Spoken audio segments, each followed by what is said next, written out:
नमस्कार बंधु आमी सन्दीप बाग आपनारा देखছেন सन्दीप बाग फर इउ यूट्यूब चैनल। এই ক্লাসে আপনারা শিখবেন PHP প্রোগ্রামিং ল্যাঙ্গুয়েজের অ্যারের কম্প্যাক্ট ফাংশন সম্পর্কে। এই কম্প্যাক্ট ফাংশন দ্বারা আমরা PHP প্রোগ্রামিং ল্যাঙ্গুয়েজের বিভিন্ন ভ্যারিয়েবল ও তার ভ্যালুকে একটি অ্যাসোসিয়েটিভ অ্যারেতে রূপ দিতে পারি।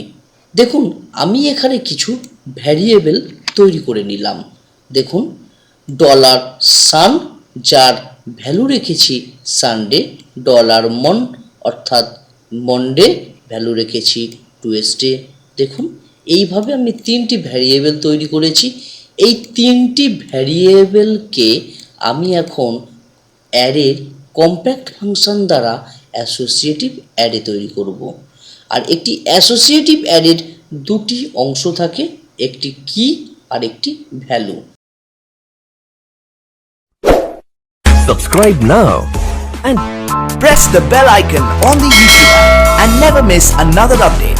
ভ্যারিয়েবলের নামগুলো অ্যাসোসিয়েটিভ অ্যারের কি তৈরি হবে আর তার ভ্যালুগুলো তৈরি হবে অ্যারের ভ্যালু। চলুন প্রথমত আমি এখানে কম্প্যাক্ট কিওয়ার্ড লিখব, COMPACT কম্প্যাক্ট। যেহেতু কম্প্যাক্ট একটি অ্যারের ফাংশন তাই আমি প্যারেনথেসিস শুরু করলাম।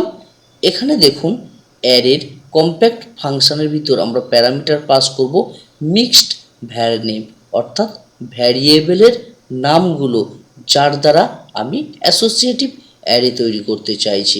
এখানে ভ্যারিয়েবলের নাম এইগুলো, কিন্তু এখানে লেখার একটি পদ্ধতি আছে। আমরা ডলার লিখব না ভ্যারিয়েবলের নাম লেখার সময়, এবং ডবল কোটের বা সিঙ্গেল কোটের ভিতরে লিখতে হয়। দেখুন আমি এখানে ডবল কোট লিখলাম, এরপর আমি এই সান কথাটা লিখব উইদাউট $। দেখুন SUN একটি ভ্যারিয়েবলের নাম লিখে দিলাম। এরপর কমা দ্বারা সেপারেট করে অন্য ভ্যারিয়েবলের নাম লিখব, একইভাবে ডবল কোট। এখানে এই ভ্যারিয়েবলের নাম মান MON লিখলাম। এরপর পুনরায় কমা দ্বারা সেপারেট করে তৃতীয় ভ্যারিয়েবলের নাম লিখব, ডবল কোট, এখানে লিখলাম TUE।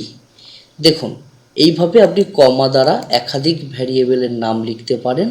আর স্মরণ রাখবেন ডলার লেখার প্রয়োজন নেই, আর অবশ্যই ডবল কোট বা সিঙ্গেল কোটের ভিতরে লিখবেন। আমার আর ভ্যারিয়েবলের নাম নেই, আমি এই তিনটি ভ্যারিয়েবল দ্বারাই অ্যাসোসিয়েটিভ অ্যারে তৈরি করতে চাইছি, তাই এখানে প্যারেনথেসিস শেষ করলাম, স্টেটমেন্ট বন্ধ করলাম। এখন এই ফাংশনটি একটি অ্যাসোসিয়েটিভ অ্যারে। যেহেতু অ্যাসোসিয়েটিভ অ্যারে তাই এই অ্যারেকে প্রিন্ট করার জন্য আমরা প্রিন্ট আর ফাংশন ব্যবহার করব। সরাসরি এখানে প্রিন্ট আর ফাংশন লিখতে পারি, বা আমরা এটিকে একটি ভ্যারিয়েবলের মধ্যে স্টোর করিয়ে সেটিকে প্রিন্ট করাতে পারি। দেখুন আমি এখানে একটি ভ্যারিয়েবল লিখছি, $ডাটা লিখলাম। দেখুন তাহলে এই ফাংশনটি বা এই অ্যাসোসিয়েটিভ অ্যারেটি যেটি তৈরি হয়েছে বিভিন্ন ভ্যারিয়েবল দ্বারা, সেটিকে একটি ভ্যারিয়েবলে স্টোর করালাম, এবং এই ভ্যারিয়েবলটিকে আমি কল করব প্রিন্ট আর ফাংশন দ্বারা, প্রিন্ট আন্ডারস্কোর আর, প্যারেনথেসিস শুরু করলাম। এখানে আমরা এই ভ্যারিয়েবলের নাম রাখলাম, দেখুন, এরপর প্যারেনথেসিস শেষ করলাম, স্টেটমেন্ট বন্ধ করলাম, সেভ করলাম, ব্রাউজার ওপেন, রিফ্রেশ করলাম। এই দেখুন অ্যাসোসিয়েটিভ অ্যারে সান কি এবং তার ভ্যালু সানডে, যেটি আমাদের ভ্যারিয়েবলে ছিল এটি ভ্যারিয়েবলের নাম আর এটি তার ভ্যালু মান। দেখুন অ্যাসোসিয়েটিভ অ্যারের কি আর মানডে তার ভ্যালু। আশা করছি বুঝতে পেরেছেন। এটি আরও ভালোভাবে বোঝার জন্য আমরা এখানে প্রি ট্যাগ ব্যবহার করতে পারি। দেখুন ইকো ডবল কোট, এখানে প্রি ট্যাগ লিখলাম, এবং প্রি ট্যাগ সর্বশেষ ক্লোজ করব। দেখুন প্রি ট্যাগ ক্লোজ করে দিলাম, সেভ করলাম, ব্রাউজার ওপেন, রিফ্রেশ করলাম। এই দেখুন অ্যারে, দেখুন কি, এইগুলো কি আর এইগুলো তার ভ্যালু।